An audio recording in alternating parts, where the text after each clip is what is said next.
Assalamualaikum warahmatullahi wabarakatuh. Perkenalkan, kita dari kelompok 9. Di sini kita akan menyampaikan akad kafalah dan hawalah. Nah, dalam menyampaikan materi kali ini saya ditemenin oleh teman-teman saya. Yang pertama, perkenalkan nama saya sendiri, yaitu Firis Malu atau Nasihah NIM 93. Yang kedua adalah Maufiroh Arianti NIM 101. Yang ketiga adalah Siti Rohmah NIM 102. Nah, di sini saya akan menjelaskan tentang akad kafalah. Akad kafalah merupakan jaminan, beban, dan tanggungan.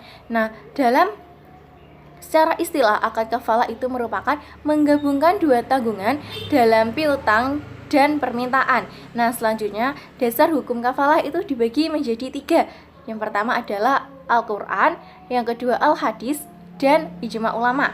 Nah, dalam Al-Quran, kafalah itu dibolehkan karena berlandaskan pada surat Yusuf ayat 66 dan surat Yunus ayat 72.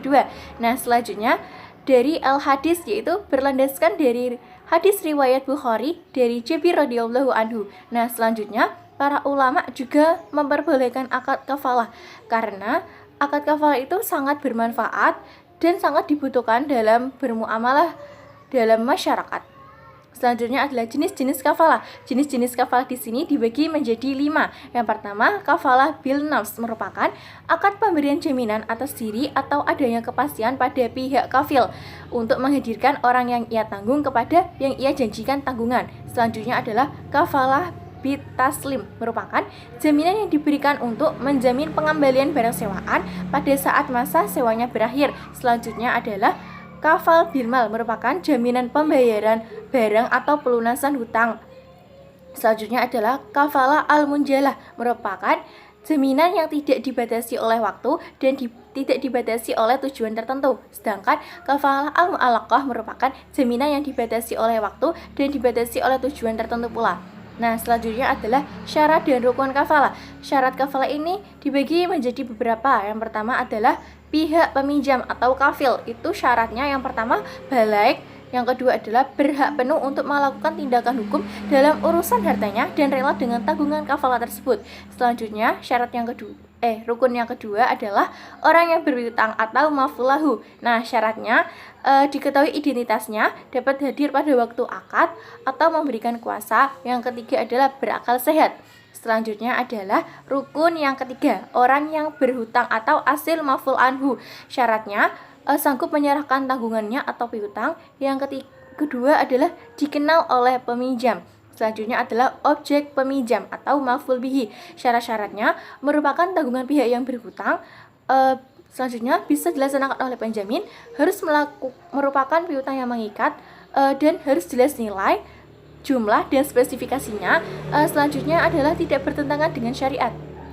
Selanjutnya fatwa DSN MUI Kafalah. Fatwa DSN MUI Kafalah nomor 11 garing DSN MUI garing 4 garing 2000 tentang kafalah. Ini terdapat 2 poin. Yang pertama, poin pertama menjelaskan beberapa poin ya. Yang pertama, pernyataan ijab kabul harus dinyatakan oleh para pihak untuk menunjukkan kehendak mereka dalam mengadakan kontrak atau akad. Selanjutnya, menjamin dapat memberikan imbalan atau fee sepanjang tidak memberatkan. Selanjutnya, kafalah dengan imbalan bersifat mengikat dan tidak boleh dibatalkan secara sepihak. Nah, poin yang kedua dalam fatwa DSN MUI kafalah ini merupakan jika salah satu pihak tidak menunaikan kewajibannya atau jika terjadi perselisihan di antara para pihak, maka penyelesaiannya dilakukan melalui badan arbitrase syariah setelah terjadinya kesepakatan melalui musyawarah. Selanjutnya adalah berakhirnya akad kafalah. Ini dibagi menjadi beberapa ya. Yang pertama, hutang telah lunas baik maful anhu maupun kafil. Selanjutnya, maful anhu menghapus piutangnya dengan maful anhu. Selanjutnya, apabila salah satu ingkar umpamanya melakukan bukan prestasi, maka kafil membayar hutangnya kepada mafulahu. Selanjutnya terjadi cacat hukum. Nah, selanjutnya adanya pernyataan dari penerima garansi tentang pelepasan hak klaim atas bank garansi yang bersangkutan. Nah, selanjutnya dikembalikan bank garansi asli kepada kafil atau bank garansi telah hilang. Nah, materi selanjutnya akan disampaikan oleh teman-teman saya. Terima kasih atas partisipasinya. Jika ada kesalahan dalam pengucapan atau penyampaian materi, kita mohon maaf yang sebesar-besarnya. Terima kasih. Wassalamualaikum warahmatullahi wabarakatuh. Saya Makfiroh Haryanti, NIM 101. Di sini saya akan menjelaskan tentang akad hawalah. Hawalah di sini artinya pengalihan hutang dari satu pihak yang berhutang kepada pihak lainnya yang wajib menanggung hutangnya. Kemudian dasar hukum hawalah di sini ada 3, yaitu berdasarkan Al-Quran, Al-Hadis, dan Ijma ulama. Di Al-Quran terdapat pada surat Al-Baqarah ayat 282. Dari Al-Hadis riwayat Bukhari dan Muslim dari Abu Hurairah, yaitu menunda pembayaran bagi orang mampu adalah suatu kezaliman, dan jika salah seorang dari kamu diikutkan atau diwalakan kepada orang mampu atau kaya, maka terimalah hiwalah tersebut. Dari ijma ulama sepakat dengan adanya hawalah ini karena sejalan dengan kaidah dasar di bidang muamalah bahwa semua bentuk muamalah diperbolehkan kecuali ada dalil yang melarangnya.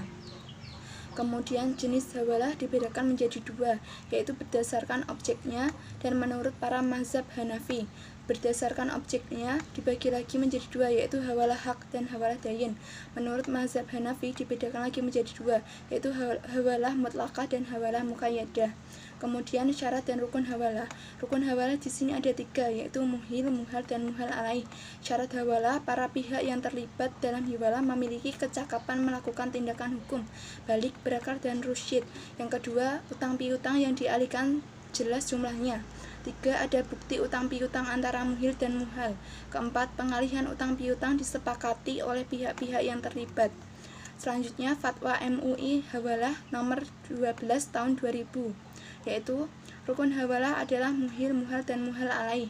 2, pernyataan ijab dan qabul harus dinyatakan oleh para pihak untuk menunjukkan kehendak mereka. 3, akad dituangkan secara tertulis. Keempat, hawalah dilakukan harus dengan persetujuan muhil, muhal, dan muhal alaih. Berakhirnya akad hawalah. Hawalah dibatalkan oleh salah satu pihak sebelum akad berlaku secara tetap. Kedua, pihak ketiga melunasi utang yang dialihkan kepada pihak kedua. Ketiga, pihak kedua meninggal dunia, sedangkan pihak ketiga adalah ahli waris yang mewarisi harta pihak kedua. Keempat, pihak kedua menghibahkan harta yang merupakan utang dalam akad hawalah kepada pihak ketiga. Sekian presentasi dari saya, terima kasih. Roma dari kelompok 9 akan menjelaskan aplikasi akad kafalah dan juga akad hawalah. Yang pertama yaitu aplikasi akad kafalah. Nasabah akan mengajukan permohonan kepada bank, kemudian bank akan memberikan garansi untuk nasabah tadi. Setelah itu nasabah akan memberikan jaminan dan bank akan meminta agunannya tadi. Setelah itu nasabah harus menjalankan kontrak sesuai yang ada di awal. Apabila tidak, maka bank yang akan menanggung kerugian. Contoh saja Dina mempunyai usaha ayam geprek. Kemudian Dina tidak mempunyai modal. Setelah itu Vina kan ingin memesan ayam gepreknya tadi. Agar tidak kehilangan konsumen, maka Dina meminjam uang untuk usahanya ayam geprek itu. Sekarang aplikasi hawalah. Penyuplai menjual barang kepada pembeli. Keduanya melakukan persetujuan pada pembeli untuk menjual piutang pada perusahaan. Kemudian disitulah terjadi perjanjian faktoring antara penjual dan juga antara penyuplai dan juga bank. Setelah itu, setelah jatuh tempo nanti, maka membayar hutangnya pada bank. Contohnya, si A berhutang kepada si C, kemudian si A mempunyai simpanan. Maka atas permintaan A dialihkan dengan jasa bank tadi ke rekening C. Sekian, wassalamualaikum warahmatullahi wabarakatuh.